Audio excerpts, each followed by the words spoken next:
A very healthy good morning to you all.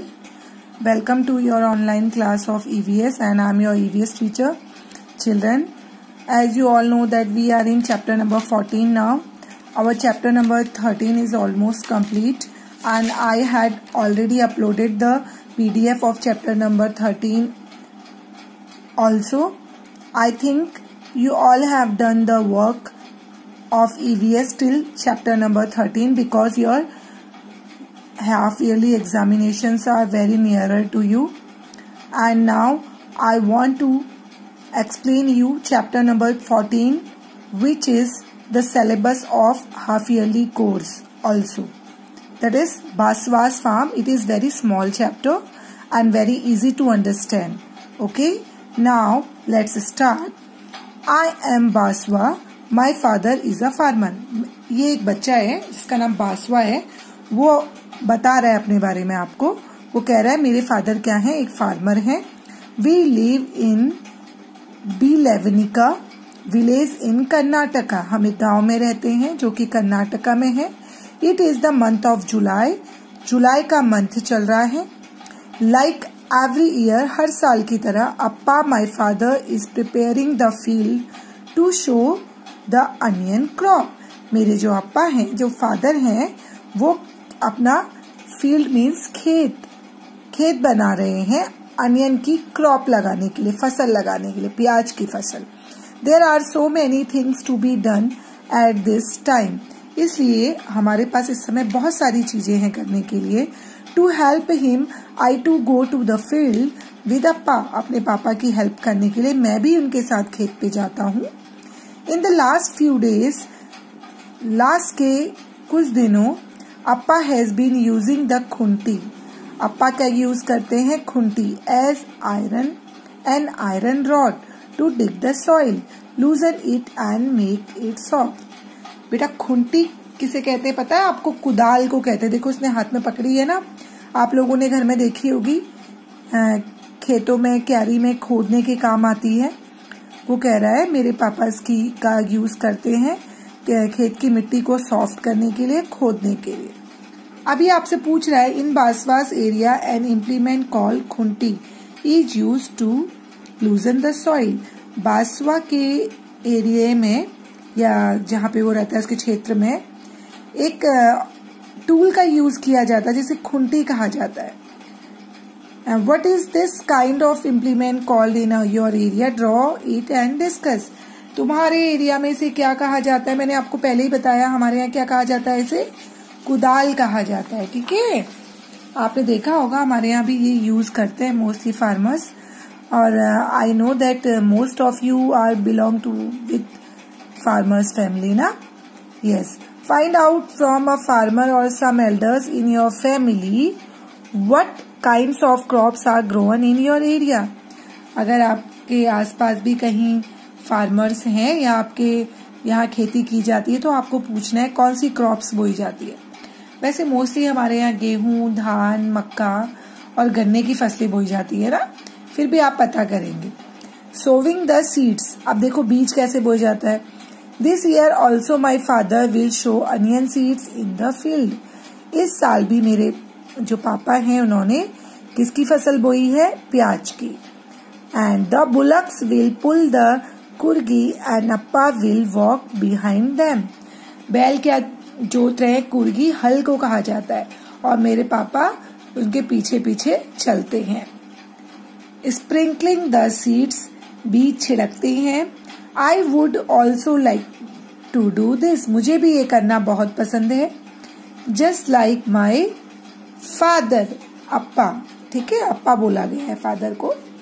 But अप्पा says that it is necessary to drop the right amount of seeds at a regular distance. लेकिन मेरे अप्पा का मानना है कि बीज डालने के लिए एक रेगुलर डिस्टेंस या दूरी का होना बहुत जरूरी है. This is not so easy to do. ये करना इतना आसान नहीं है.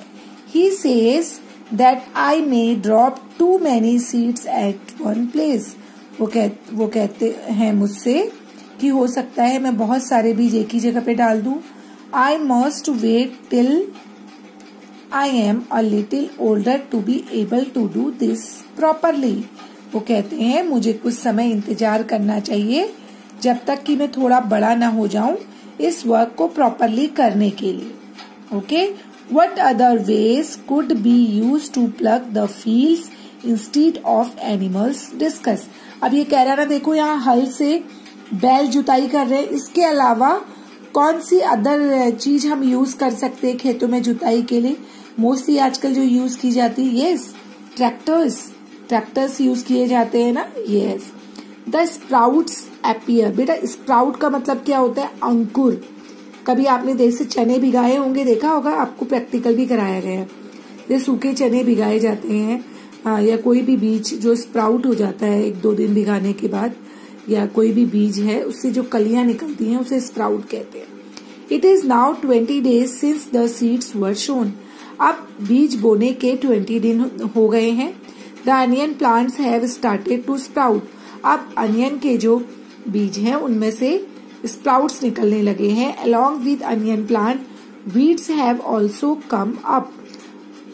अनियन के प्लांट्स के साथ कुछ वीड्स बेटा जो अननेसेसरी घास वगैरह उग जाती हैं फसल के साथ, उसे वीड कहते हैं। वो वीड भी उग गई है। Weeds grow in fields and gardens. जो ये वीड्स है, जो अननेसेसरी घास है जो फसल के साथ गार्डन्स में उग गई है, विदाउट बीइंग प्लांटेड, जिसे हम नहीं प्लांट करते या नहीं लगाते, Appa says that we must remove the weeds so that they do not take up all the water and fertilizers. Fertilizers means खाद होता है बेटा, जो कि मिट्टी की उर्वरक शक्ति बढ़ाने के लिए डाला जाता है। तो पापा कहते हैं कि हमें ये जो वीड्स है, जो अननेसेसरी घासें हैं, ये उखाड़नी है, निकाल देनी है, नहीं तो ये जो मेन क्रॉप है उसका सारा पानी और फर्टिलाइजर ले लेगी। If there are too many weeds, then the onion plants will not be healthy. अगर वहां बहुत सारी वीड्स हो जाएगी तो जो अनियन के जो प्लांट है, प्याज के जो प्लांट है, वो हेल्दी नहीं होंगे। अम्मा, uncle and I we all help अप्पा to take out the weeds.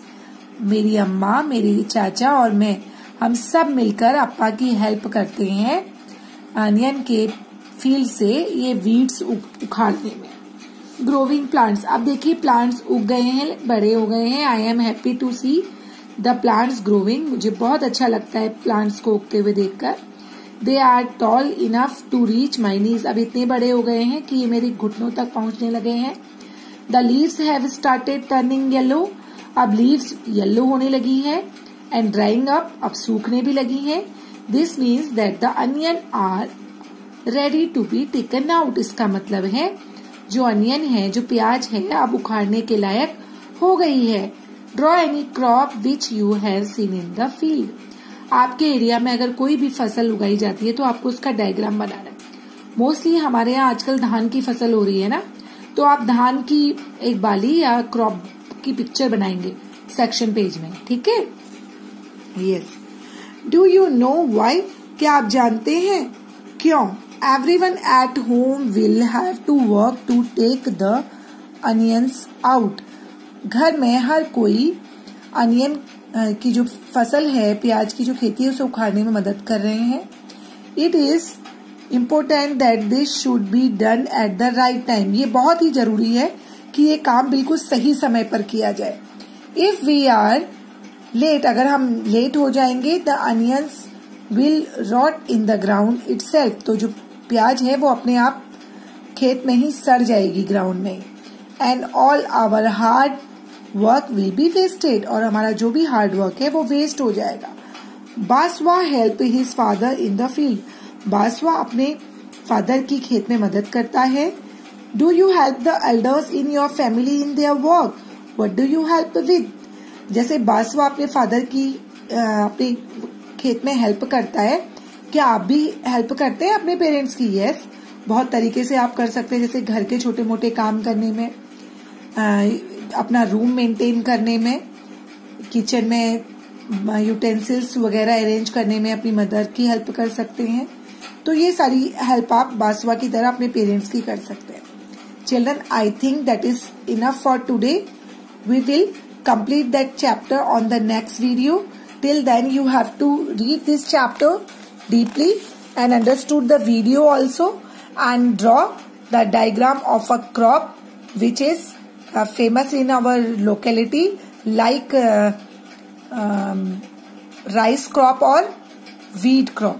Okay, till then stay home and safe. Have a nice day.